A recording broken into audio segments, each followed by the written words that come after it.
Hello students, good morning. Welcome to my economics class.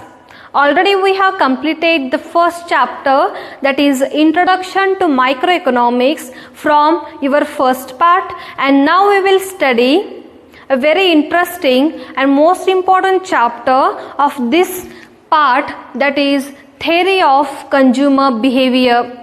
And this chapter we will study under the microeconomics. It means it is the behavior of an individual consumer, because microeconomics deals with only the individual things, right? The microeconomics deals only with what? The individual things. Before we go through the consumer behavior, first of all, I would like to tell you who is a consumer.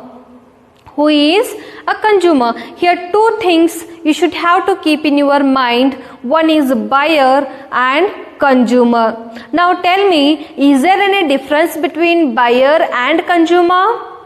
Yes, there is a difference between buyer and consumer. Then who is a buyer?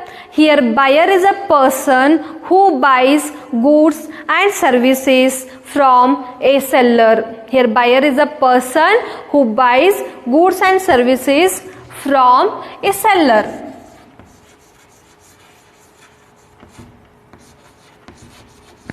Who buys what? The goods and services from a seller. Then who is a consumer? Here consumer is a person who uses goods and services. Consumer is a person who uses goods and services. Now to understand the meaning of buyer and consumer, I will give you one example. Now listen here very carefully.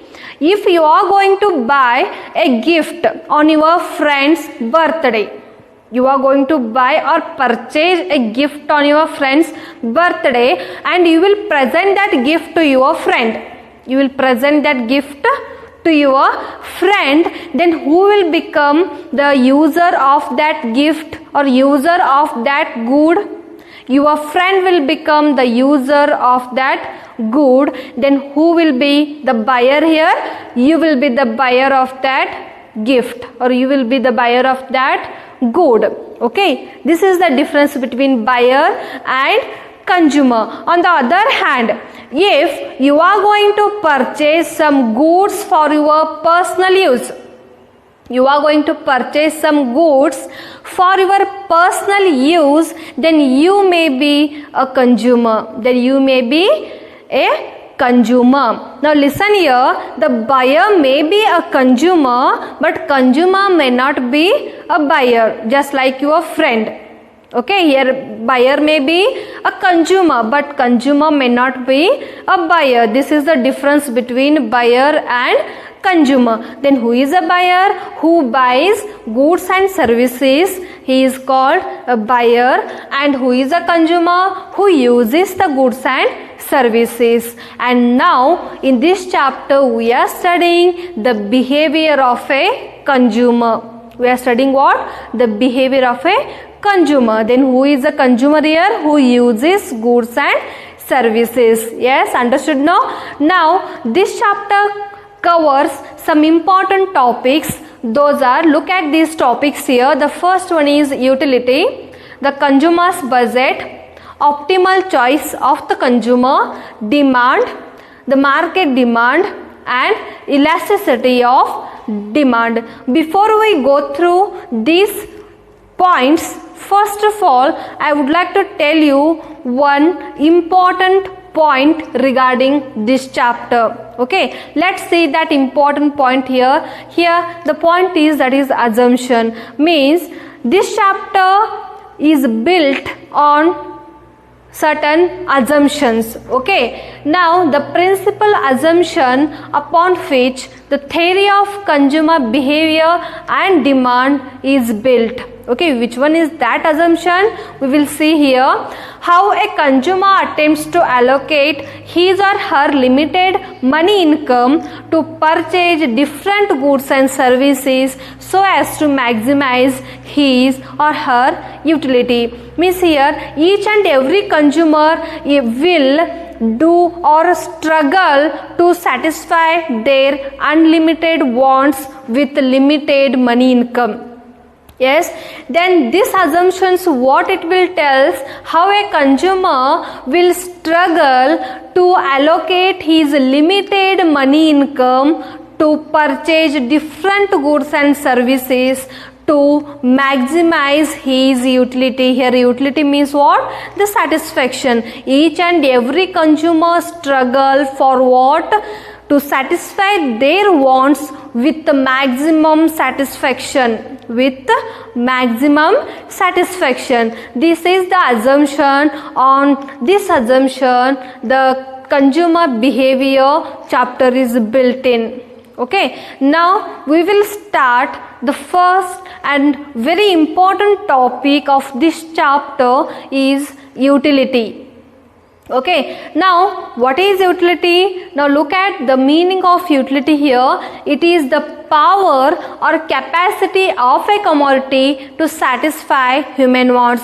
Means utility has that power to satisfy what? The human wants. Okay, and it is the amount of satisfaction derived from the consumption of a commodity. Okay, it is one kind of satisfaction derived or gets from the consumption of a commodity.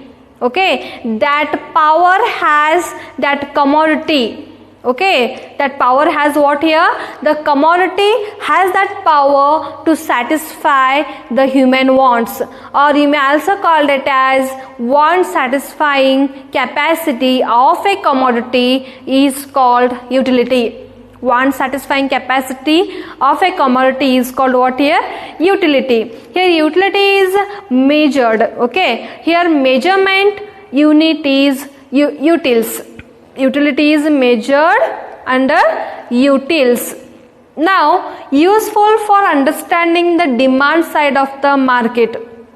Utility is useful for understanding what? The demand side of the market. Now the next one is how to measure the utility. Okay, means here utility is measurable. Here two kinds of approaches or analysis are available to measure the utility. The first one is cardinal utility analysis. Okay, which one is the first one here?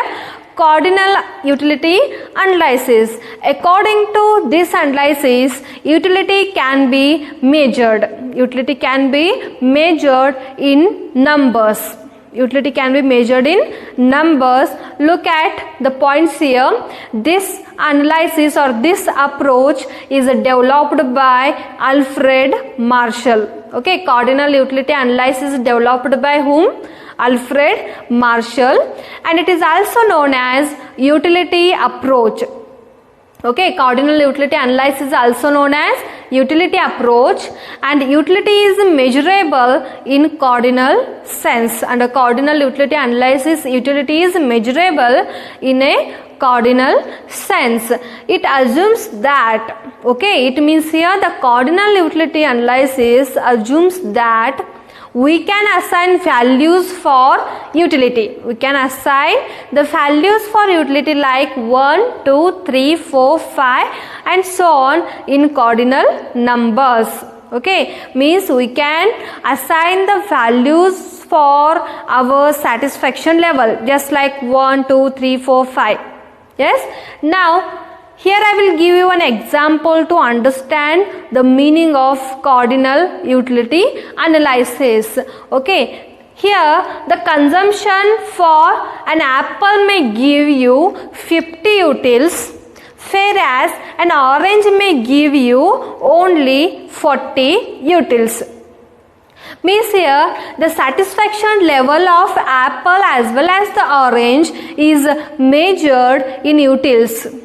Okay, is measured in utils under cardinal utility analysis. Means by consuming an apple we may get 50 units of satisfaction, and by consuming an orange we may give or we may get 40 units of satisfaction.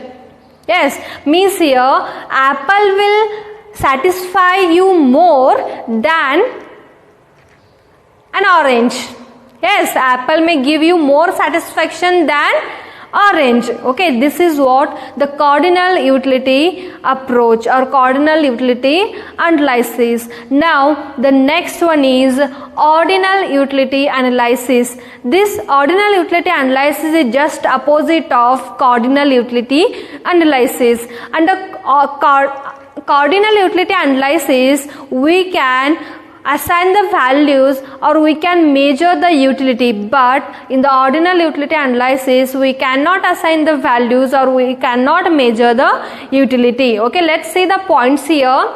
Here ordinal utility analysis is developed by J.R. Hicks and R.G.D. Allen. Okay, here ordinal utility analysis developed by J.R. Hicks and R.G.D. Allen.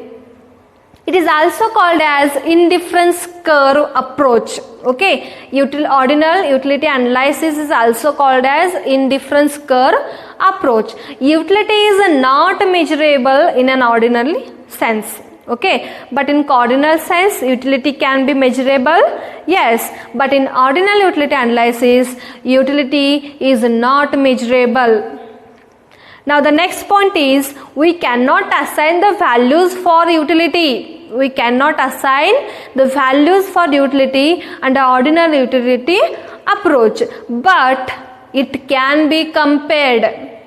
We cannot assign the values, but we can compare between the two kinds of goods or two kinds of commodities. Yes, like as ranks. Okay, we may compare as ranks first, second, third and so on. We may give ranks for the goods. Yes, now here I will give you an example to what here ordinal utility analysis, that is an apple is preferred to a mango. Okay, an apple is preferred to a mango means here I will compare between apple and mango and I will give first preference to an apple then for mango. Okay, like this I may give the ranks between these two commodities or these two goods.